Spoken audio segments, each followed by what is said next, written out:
कहानी की शुरुआत आसमान में उड़ते हुए एक पैसेंजर प्लेन से होती है, जहां हमारा मेन कैरेक्टर जैक आराम से बैठकर अपनी ड्रिंक तैयार कर रहा था। उस वक्त सब कुछ बिल्कुल नॉर्मल था। सारे पैसेंजर्स अपनी सीट्स पर आराम से बैठे हुए थे, लेकिन तभी अचानक तेज हवाओं के झोंकों से पूरा प्लेन जोर जोर से हिलने लगा। झटके इतने खतरनाक थे कि बिना सीट बेल्ट वाले पैसेंजर्स हवा में उछल पड़े और ऊपर लगे ऑक्सीजन मास्क नीचे गिर गए। तभी बढ़ते एयर प्रेशर से प्लेन के एक विंग में जोरदार ब्लास्ट हो गया। धमाका इतना भयानक था कि प्लेन का पिछला हिस्सा टूटकर हवा में ही उड़ गया और कई यात्री हजारों फीट नीचे जा गिरे। देखते ही देखते प्लेन पूरी तरह कंट्रोल से बाहर हो गया और तेजी से एक सुनसान आइलैंड की तरफ बढ़ने लगा। अंदर बैठे लोग अपनी जान बचाने के लिए जोर जोर से चीख रहे थे, लेकिन कुछ ही सेकंड्स में प्लेन तेजी से नीचे की घनी झाड़ियों से टकरा गया, जिससे अचानक उसमें एक जोरदार ब्लास्ट हो गया। जब जैक की आंखें खुली तब उसने खुद को एक घने जंगल में पाया। घबराकर वह तुरंत बाहर की तरफ भागा। तभी उसे एहसास हुआ कि वह एक सुनसान टापू पर फंसा हुआ है। इसी दौरान उसे दूर से इंसानों की दर्दनाक चीखें सुनाई दी। जैक बिना देर किए आवाज की तरफ दौड़ पड़ा। वहां का मंजर पूरी तरह तबाही में बदल चुका था। हर तरफ घायल लोग पड़े थे और चीख पुकार मची हुई थी। जैक उस विमान में मौजूद इकलौता डॉक्टर था, इसलिए वह तुरंत लोगों की जान बचाने में जुट गया। लेकिन तभी एक डरावनी आवाज ने उसका ध्यान अपनी तरफ खींच लिया। उसने देखा कि विमान का टूटा हुआ पंखा कभी भी नीचे फंसी एक प्रेग्नेंट लड़की के ऊपर गिर सकता है। जैसे ही जैक ने खतरा देखा, वह तुरंत उसकी तरफ दौड़ पड़ा और पंखे के गिरने से पहले उसे बचा लिया। लेकिन अगले ही पल पंखा जमीन से जा टकराया और एक भयानक विस्फोट हो गया।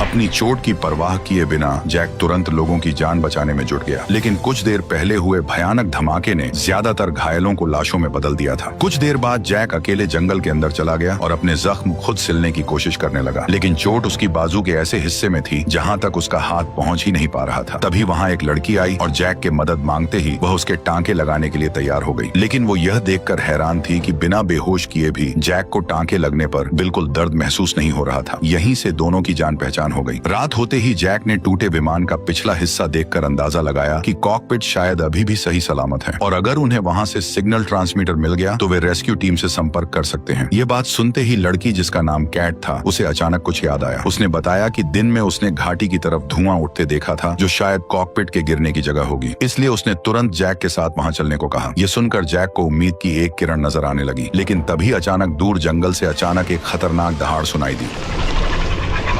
वहां मौजूद सभी लोग तुरंत आवाज की तरफ देखने लगे। तभी दूर खड़े पेड़ एक एक करके टूटने लगे, जिससे साफ पता चल गया कि जंगल के अंदर कोई विशाल राक्षस तेजी से उनकी तरफ बढ़ रहा है। हालांकि गनीमत रही कि राक्षस सामने नहीं आया और माहौल फिर से शांत हो गया। सुबह होते ही सभी लोग इकट्ठा होकर रात वाले जीव के बारे में बात करने लगे। किसी को लगा कि वह कोई डायनासोर था, तो कुछ उसे विशाल राक्षस मान रहे थे। डर अब हर किसी के चेहरे पर साफ दिखाई देने लगा था। जैक भी अंदर से बुरी तरह डरा हुआ था, लेकिन वह अच्छी तरह जानता था कि अगर उन्हें यहाँ से जिंदा निकलना है तो हर हाल में कॉकपिट तक पहुंचना पड़ेगा। इसीलिए वह चार्ली और कैट को साथ लेकर उस खतरनाक जंगल के अंदर निकल पड़ा। लेकिन कुछ ही देर बाद अचानक आसमान से तेज बारिश होने लगी, जिससे कॉकपिट को ढूंढना मुश्किल हो गया। उधर विमान के अंदर छिपे लोगों ने भी महसूस किया कि वो रहस्यमयी जीव एक बार फिर से जाग चुका है, लेकिन जंगल में मौजूद तीनों को इस बारे में कुछ पता नहीं था। काफी देर तक भटकने के बाद आखिरकार उन्हें विमान का अगला हिस्सा दिखाई दिया। अंदर जाकर देखा तो फर्स्ट क्लास में बैठे सभी लोग मारे जा चुके थे। इसके बाद जैक धीरे धीरे कॉकपिट की तरफ बढ़ा और लोहे का टुकड़ा उठाकर दरवाजे का लॉक तोड़ने की कोशिश करने लगा, लेकिन अगले ही पल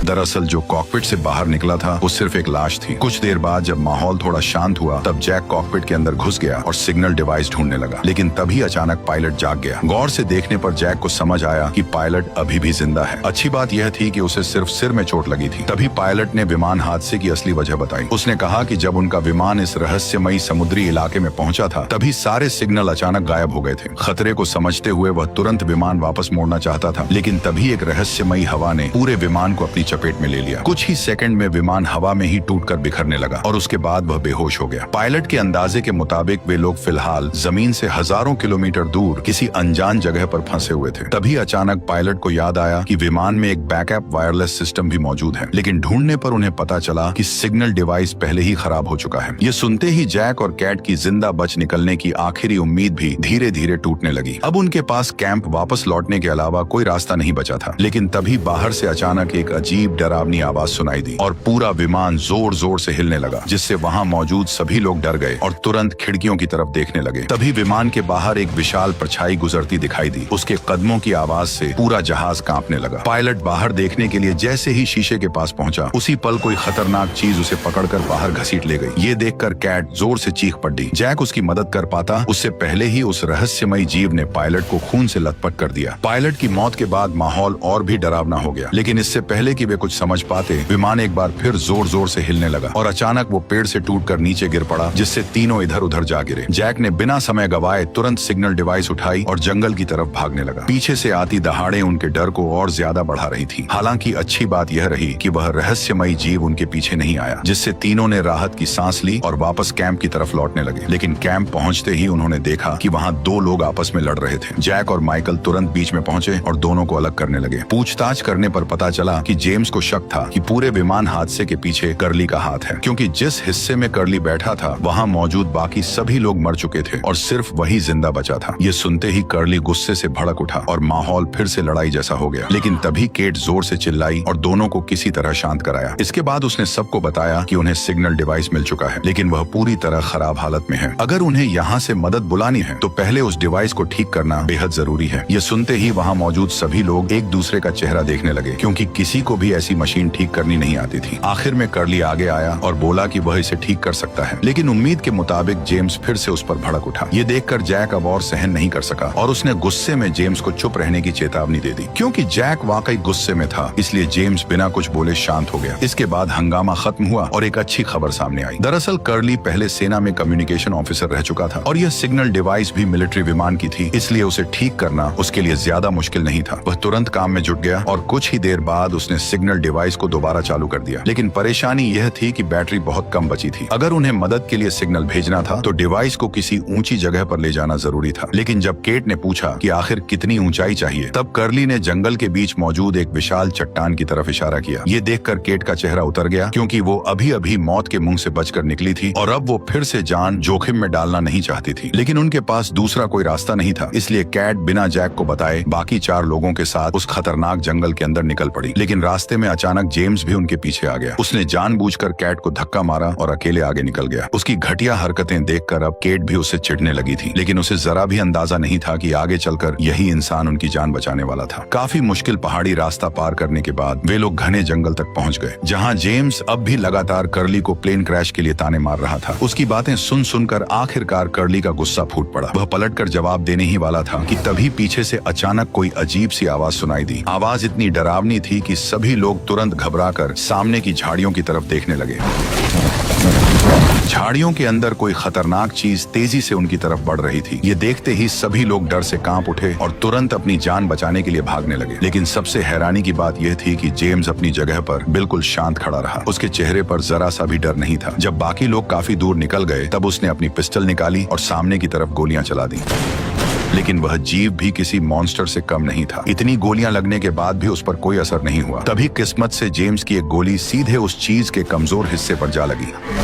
अचानक एक जोरदार चीख सुनते ही सभी लोग घबराकर वापस उस तरफ दौड़े। लेकिन जैसे ही उन्होंने उस जीव को ठीक से देखा, तभी उनके होश उड़ गए, क्योंकि वह कोई मॉन्स्टर नहीं था, बल्कि एक विशाल खूंखार पोलर बियर था। सबसे चौंकाने वाली बात यह थी कि इतने गर्म और घने जंगल वाले टापू पर पोलर बियर आखिर आया कहां से। एक पल के लिए सबको लगा कि शायद प्लेन क्रैश के बाद उनका दिमाग काम करना बंद कर चुका है। लेकिन असली झटका तो अभी बाकी था, क्योंकि सभी सोच रहे थे कि आखिर एक पैसेंजर विमान में जेम्स बंदूक लेकर कैसे घूम रहा था। सबके सवाल उठाने पर उसने तुरंत सफाई दी कि उसे ये बंदूक एक मरे हुए पुलिस वाले की लाश से मिली थी। अपनी बात साबित करने के लिए उसने पुलिस बैज भी निकाल कर दिखाया, जिसके बाद लोगों का शक थोड़ा कम हुआ और वे दोबारा पहाड़ की तरफ बढ़ने लगे। तभी अचानक डिवाइस ने फुल सिग्नल पकड़ लिए। यह देखकर कर्ली ने तुरंत मदद का सिग्नल भेजने की कोशिश की, लेकिन तभी उसे एहसास हुआ कि रेस्क्यू चैनल पहले से ही इस्तेमाल हो रहा था। मतलब इस टापू पर उनके अलावा भी कोई और मौजूद था जो मदद के सिग्नल भेज रहा था। लेकिन यह बात समझ से बाहर थी कि इतनी सुनसान जगह पर भला उनके अलावा कोई दूसरा इंसान कैसे हो सकता है। सभी लोग अभी इसी सोच में डूबे हुए थे कि तभी डिवाइस के अंदर से अचानक किसी महिला की आवाज सुनाई दी। ध्यान से सुनने पर पता चला कि वह एक फ्रेंच महिला थी, जिसे सुनते ही सभी लोगों को लगा कि यह रेस्क्यू टीम है। यह सोचकर सबकी खुशी का ठिकाना नहीं रहा। उन्होंने तुरंत फ्रेंच जानने वाली लड़की से रेस्क्यू टीम से बात करने को कहा, लेकिन कुछ ही सेकंड बाद सभी के चेहरे उतर गए, क्योंकि वो कोई रेस्क्यू टीम नहीं थी, बल्कि मदद की गुहार लगाती एक पुरानी रिकॉर्डिंग थी। तभी अचानक सिग्नल पूरी तरह कट गया। इसके बाद कर्ली ने फ्रीक्वेंसी चेक की और एक बेहद डरावनी बात पता लगाई। उसके मुताबिक यह सिग्नल पिछले 16 सालों से भेजा जा रहा था, लेकिन इतने सालों में कभी किसी ने उसका जवाब नहीं दिया। यानी इस टापू पर फंसे लोगों के बारे में दुनिया को कभी पता ही नहीं चला। ये सच सुनते ही सभी लोग अंदर तक डर गए। उनके दिमाग में एक साथ कई सवाल घूमने लगे। आखिर इस टापू पर वह रहस्यमयी जीव क्या था? वो पोलर बेयर यहाँ कैसे पहुंचा? और उनका विमान अचानक हवा में टूटकर क्यों बिखर गया? इन सभी अजीब घटनाओं ने सबको अंदर तक डरा दिया। उन्हें अब लगने लगा था कि इस टापू पर जरूर कोई बड़ा रहस्य छिपा हुआ है। घटना के बाद सभी लोग वापस कैंप लौट आए। लोगों के बीच घबराहट न फैले, इसलिए उन्होंने सिग्नल खो जाने का बहाना बनाया। लेकिन उसी रात माइकल का कुत्ता अचानक जोर जोर से भौंकने लगा। उसकी आवाज सुनते ही बाकी लोग भी घबराकर वहां इकट्ठा हो गए। जैक ने तुरंत टॉर्च उठाई और सावधानी से अंदर की तरफ देखने लगा, लेकिन अंधेरे और अजीब आवाजों के अलावा उसे वहां कुछ साफ दिखाई नहीं दिया। लेकिन जेम्स से अब और इंतजार नहीं हुआ। उसने बिना सोचे सीधे सर्च लाइट चालू कर दी और अगले ही पल अंदर का नजारा देखकर सभी चौंक गए, क्योंकि वहां कई बड़े जंगली सुअर छिपे हुए थे। उन्हें देखते ही सभी लोग डर के मारे इधर उधर भागने लगे, लेकिन हमला करने के बजाय सारे सुअर तेजी से जंगल के अंदर भाग निकले। उनके जाते ही सभी लोगों ने राहत की सांस ली, लेकिन अगली सुबह उन्हें पता चला कि विमान में बचा सारा खाना खत्म हो चुका है। जेम्स इस बात से भड़क उठा कि मोटा जरूरत से ज्यादा खाना खा रहा था। देखते ही देखते दोनों के बीच जोरदार लड़ाई शुरू हो गई। हालात बिगड़ते देखकर जैक तुरंत बीच में आया और किसी तरह दोनों को शांत कराया, लेकिन अब वह भी समझ चुका था कि सिर्फ लड़ाई रोकने से कुछ नहीं होने वाला। अगर जल्द खाने का इंतजाम नहीं हुआ तो भूखे लोग जल्द ही एक दूसरे पर हमला बोल देंगे। तभी अचानक जेम्स के पास एक चाकू उड़ता हुआ आया। ये देखकर सभी लोग तुरंत पीछे मुड़कर देखने लगे। तभी गंजे आदमी ने कहा कि वे लोग जंगली सुअर का शिकार करके खा सकते हैं, लेकिन जेम्स को यह आइडिया बिल्कुल पसंद नहीं आया। उसे लगा कि सिर्फ एक छोटे से चाकू से इतने बड़े जंगली सुअर का शिकार करना नामुमकिन है। लेकिन गंजे आदमी ने बहस करने की बजाय चुपचाप अपना सूटकेस खोला और अंदर से कई सारे चाकू निकाल लिए। इतने चाकू देखकर जेम्स भी हैरान रह गया। बिना एक पल गवाए तीनों लोग जंगल के अंदर सुअरों के निशान खोजने निकल पड़े। काफी देर तक घने जंगल में भटकने के बाद अचानक गंजे आदमी को कुछ अजीब महसूस हुआ। उसने तुरंत हाथ उठाकर बाकी दोनों को रुकने का इशारा किया। फिर एक बड़े पेड़ के पास जाकर उसे जंगली सुअर के निशान दिखाई दिए, जिससे उसे समझ आ गया कि शिकार ज्यादा दूर नहीं है। थोड़ी ही देर बाद वे लोग धीरे धीरे उस जगह तक पहुंच गए। इसके बाद गंजे आदमी ने इशारों में प्लान समझाया। उसने कैट को अपने साथ सामने से हमला करने को कहा, जबकि माइकल को साइड से घेरने का इशारा दिया। लेकिन माइकल उंगली देखते ही गुस्से से चिल्ला पड़ा। आवाज सुनते ही जंगली सुअर सतर्क होकर तेजी से उनकी तरफ दौड़ा। गंजा आदमी तो तुरंत साइड में कूद गया, लेकिन बेचारा माइकल चपेट में आ गया।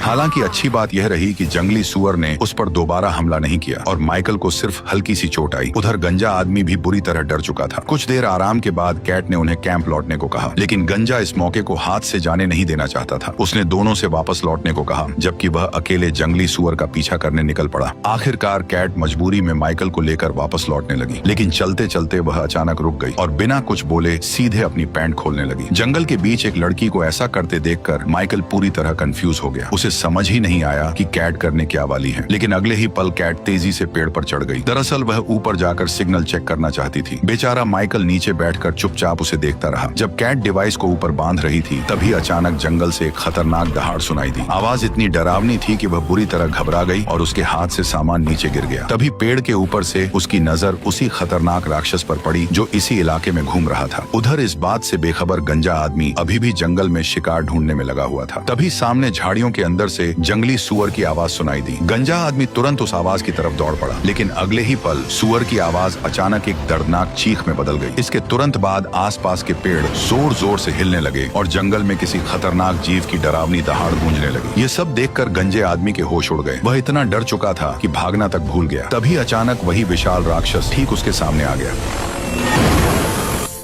दूसरी तरफ कैट और माइकल वापस कैंप पहुंच चुके थे। कैट ने तुरंत जैक को जंगल में हुई सारी घटना बता दी। उसने यह भी कहा कि गंजा आदमी शायद उस रहस्यमयी जीव का शिकार बन चुका है। यह सुनकर जैक का चेहरा कुछ देर के लिए उतर गया। तभी अचानक उसकी नजर पास की हिलती झाड़ियों पर पड़ी। उसे लगा कि शायद वही खतरनाक राक्षस यहाँ तक आ पहुंचा है। सच्चाई जानने के लिए वह बिना देर किए जंगल की तरफ दौड़ पड़ा, लेकिन जैसे ही वह अंदर पहुंचा, घने जंगल के बीच से गंजा आदमी अचानक बाहर निकल आया। उसके हाथ में एक जंगली सुअर भी था। उसके शरीर पर अभी भी ताजा खून लगा लगा हुआ था, जिससे साफ पता चल रहा था कि उसने अभी अभी कोई खतरनाक लड़ाई लड़ी है। रात होते ही सभी लोग एक जगह इकट्ठा हुए और हादसे में मारे गए लोगों के लिए प्रार्थना करने लगे। इसी दौरान माइकल ने गंजे आदमी से पूछा कि क्या उसने सच में उस राक्षस को देखा था। गंजा कुछ पल चुप रहा, फिर उसने साफ कह दिया कि उसने वहाँ कुछ नहीं देखा। लेकिन माइकल को उसकी बातों पर यकीन नहीं हुआ। अब खाने का इंतजाम तो हो चुका था, लेकिन एक नई मुसीबत उनके सामने खड़ी थी। विमान में बचा ताजा पानी जल्द ही खत्म होने वाला था। वे लोग शिकार करके पेट तो भर सकते थे, लेकिन समुद्र का खारा पानी पीकर ज्यादा दिन जिंदा नहीं रह सकते थे। इसलिए उन्हें हर हाल में रेस्क्यू टीम तक अपने जिंदा होने की खबर पहुंचानी थी। इसीलिए कर्ली बिना किसी को बताए दोबारा रेडियो सिग्नल ढूंढने के लिए पहाड़ी की तरफ निकल पड़ा। लेकिन जैसे ही डिवाइस ने काम करना शुरू किया, उसी वक्त किसी ने पीछे से आकर उसे बेहोश कर दिया। हालांकि हैरानी की बात यह थी कि हमलावर ने उसे मारा नहीं, बल्कि सिर्फ सिग्नल डिवाइस तोड़ी और वहां से गायब हो गया। अब तक मिले सभी सबूतों को देखकर कर्ली को यकीन होने लगा कि इस टापू पर कोई ऐसा इंसान मौजूद है जो नहीं चाहता कि यहाँ फंसे लोग बाहर जाएं। लेकिन वह आखिर कौन था, यह अब भी एक रहस्य बना हुआ था। सच्चाई का पता लगाने के लिए अगले ही दिन कर्ली अकेले पूरे टापू की तलाश में निकल पड़ा। काफी देर तक चलते रहने के बाद वह समुद्र किनारे बैठकर आराम करने लगा। तभी अचानक उसकी नजर रेत के अंदर दबी एक स्टील की मोटी तार पर पड़ी। वह तुरंत उसे बाहर खींचने लगा, लेकिन अगले ही पल उसे पता चला कि उस तार का दूसरा सिरा सीधे समुद्र के अंदर जा रहा था, जिससे वह पूरी तरह कंफ्यूज हो गया। तभी उसने देखा कि तार का दूसरा सिरा जंगल के अंदर की ओर भी जा रहा है। यह देखकर उसे उम्मीद की एक किरण नजर आई और वह तुरंत उस केबल का पीछा करते हुए जंगल में आगे बढ़ने लगा। लेकिन कुछ ही देर बाद अचानक उसका रास्ता रुक गया। नीचे झुककर देखा तो वहाँ पतली लोहे की तार बिछी हुई थी, जिसे देखकर कोई भी समझ सकता था कि यह एक खतरनाक जाल है। इसलिए वो बेहद सावधानी से आगे बढ़ने लगा। लेकिन दूसरा कदम रखते ही अचानक क्लिक की आवाज आई और जाल एक्टिव हो गया।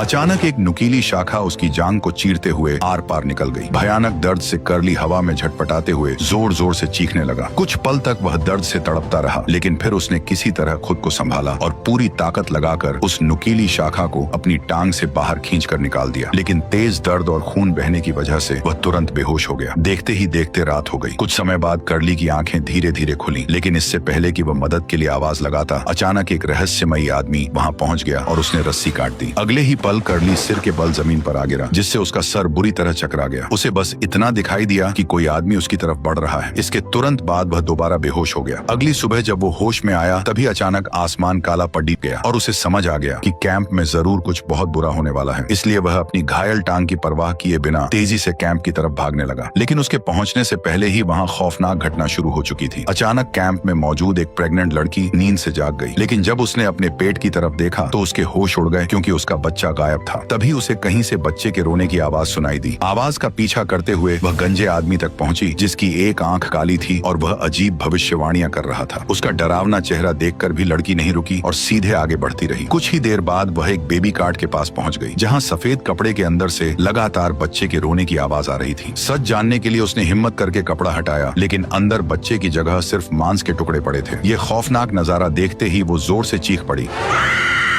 चीख सुनते ही चार्ली तुरंत वहां पहुंचा, लेकिन तब तक एना अपना मानसिक संतुलन खो चुकी थी और आसपास मौजूद लोगों पर हमला कर रही थी। हालांकि चार्ली ने किसी तरह उसे शांत कर दिया। शुरुआत में सभी को लगा कि एना ने कोई डरावना सपना देखा है, लेकिन जब उन्होंने उसके हाथों की तरफ देखा तो वहां सच में खून लगा हुआ था, जिससे सभी के अंदर एक अजीब सा डर फैल गया। सुबह जब जैक ने एना के हाथ की जांच की, तब पता चला कि डर के कारण उसने अपनी मुट्ठी इतनी जोर से भींच ली थी कि उसके नाखून हथेली में घुस गए थे। इसी वजह से उसके हाथ से खून बहने लगा था। ये जानकर सभी ने राहत की सांस ली। लेकिन उसी रात जब एना सो रही थी, तभी अचानक उस पर हमला हो गया। उसे ऐसा महसूस हुआ मानो कोई उसके पेट पर चाकू से वार कर रहा हो। चीख सुनते ही बाकी लोग भागते हुए वहां पहुंचे, लेकिन वहां कोई भी मौजूद नहीं था। घबराई हुई एना ने बताया कि किसी ने अभी अभी उसके पेट पर हमला किया था। लेकिन जब जैक ने उसके कपड़ा हटाकर देखा तो पेट पर एक भी निशान मौजूद नहीं था। जैक को लगा कि एना को प्रेगनेंसी की वजह से उसे ऐसे उल्टे सीधे ख्याल आ रहे हैं, इसीलिए उसने इस बात को ज्यादा सीरियसली नहीं लिया और उसे दवा खाकर आराम करने को कहा। लेकिन जैक की यह बात सुनते ही एना बुरी तरह भड़क गई। उसे लगने लगा कि जैक उसकी बातों पर बिल्कुल भरोसा नहीं कर रहा। इसी वजह से वह गुस्से में अपना सामान उठाकर कैंप छोड़कर जंगल के अंदर चली गई। चार्ली ये सब देख नहीं सका और वह तुरंत एना को मनाने उसके पीछे चला गया। लेकिन थोड़ी ही देर बाद एना के पेट में अचानक तेज दर्द शुरू हो गया। ये देखकर चार्ली घबरा गया और तुरंत जैक को बुलाने के लिए कैंप की तरफ दौड़ पड़ा। लेकिन रास्ते में उसकी मुलाकात जिम से हो गई। चार्ली ने बिना देर किए उसे जैक को एना की हालत के बारे में बताने के लिए भेज दिया। हालांकि उसे बिल्कुल अंदाजा नहीं था कि यही फैसला आगे चलकर सभी के लिए भारी पड़ने वाला था। उधर एना का दर्द धीरे धीरे कम होने लगा और दोनों वापस कैंप की ओर लौटने लगे। लेकिन तभी रास्ते में अचानक जिम दिखाई दिया। सबसे अजीब बात यह थी कि वह जैक को अपने साथ नहीं लाया था, बल्कि वह अजीब नजरों से लगातार एना को घूर रहा था। उसी समय कर्ली लंगड़ाते हुए कैंप वापस पहुंचा। उसने जैक को बताया कि इस टापू पर उनके अलावा भी कोई और मौजूद है। जैक अभी इस बात को समझ ही रहा था कि तभी मोटा आदमी भागता हुआ वहां पहुंचा। उसने घबराते हुए बताया कि विमान हादसे में एक और इंसान बचा था जो अब तक सबसे छिपकर रह रहा था और उसका नाम जिम था। यह सुनते ही जैक के चेहरे का रंग उड़ गया। उसे तुरंत एहसास हुआ कि अब कुछ बहुत खतरनाक होने वाला है, इसलिए वो तुरंत गंजे के साथ एना और चार्ली को ढूंढने निकल पड़ा। लेकिन तब तक काफी देर हो चुकी थी, क्योंकि वहां सिर्फ लड़ाई के निशान बचे थे, जबकि एना और चार्ली दोनों गायब थे। तभी गंजे ने पहले कैंप लौटकर जरूरी सामान लाने को कहा, लेकिन जैक बुरी तरह घबराया हुआ था। उसे लग रहा था कि अगर उसने एना की बात पर शक नहीं किया होता तो वह आज इस मुसीबत में भी नहीं फंसती। इसी पछतावे में जैक अकेला ही जंगल के अंदर भाग पड़ा और पागलों की तरह उन्हें ढूंढने लगा। लेकिन कुछ दूर जाते ही उसे एहसास हुआ कि वह बार बार एक ही जगह पर घूम रहा है, मानो वो किसी भूल भुलैया में फंस गया था। कुछ देर बाद गंजा बाकी लोगों के साथ जैक तक पहुंचा, तब जाकर तलाश फिर से शुरू हुई। हालांकि राहत की बात यह थी कि रास्ते में उन्हें चार्ली के कपड़े का फटा हुआ टुकड़ा मिल गया, जिससे साफ हो गया कि वे सही दिशा में जा रहे हैं। लेकिन तभी उनके सामने दो अलग अलग रास्ते आ गए, जहां दोनों तरफ पैरों के निशान थे, जिसके बाद चारों लोगों ने अलग अलग जाकर तलाश करने का फैसला किया। गंजा आदमी एक तरफ निकल गया, जबकि जैक कैट को साथ लेकर दूसरी दिशा में बढ़ने लगा। लेकिन मुसीबतें अभी खत्म नहीं हुई थी। थोड़ी ही देर में तेज बारिश शुरू हो गई और चार्ली को ढूंढना पहले से ज्यादा मुश्किल हो गया। काफी देर जंगल में भटकने के बाद जैक को अचानक उसके कपड़े का एक और फटा हुआ टुकड़ा मिला, जिससे उसे लगा कि अब वो उसके काफी करीब पहुंच चुका है। लेकिन तभी अचानक उसे एना की दर्द भरी चीख सुनाई दी। आवाज का पीछा करते हुए जैक तुरंत पहाड़ी के ऊपर चढ़ने लगा। कैट भी उसके पीछे पीछे ऊपर चढ़ रही थी, लेकिन जल्दबाजी में जैक का हाथ फिसल गया और वह सीधे पहाड़ी से नीचे जा गिरा।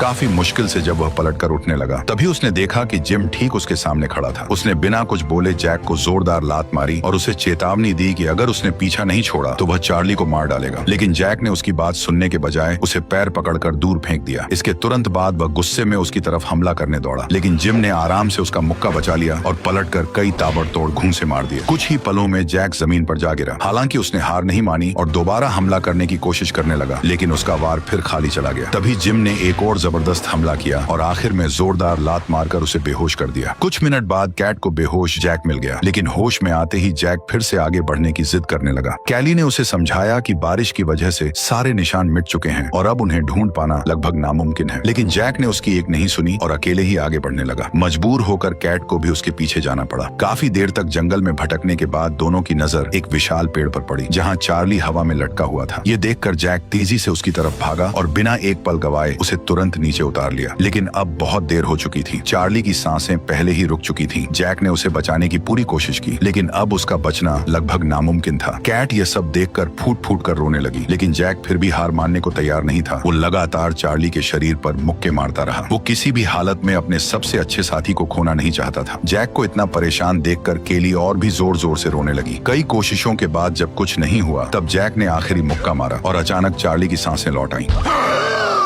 और इसी के साथ इस कहानी का पार्ट 1 खत्म हो गया। अब जो पार्ट 2 होगा वह और भी ज्यादा इंटरेस्टिंग होने वाला है, क्योंकि चार्ली जंगल के बारे में कुछ ऐसी भयानक बातें बताएगा जिससे सभी की रूह कांप उठेगी। अगर आपको आगे की कहानी जाननी है तो कमेंट करके जरूर बताना कि क्या मुझे इसका पार्ट 2 लाना चाहिए या नहीं। और बाकी आप समझदार हो। बाय।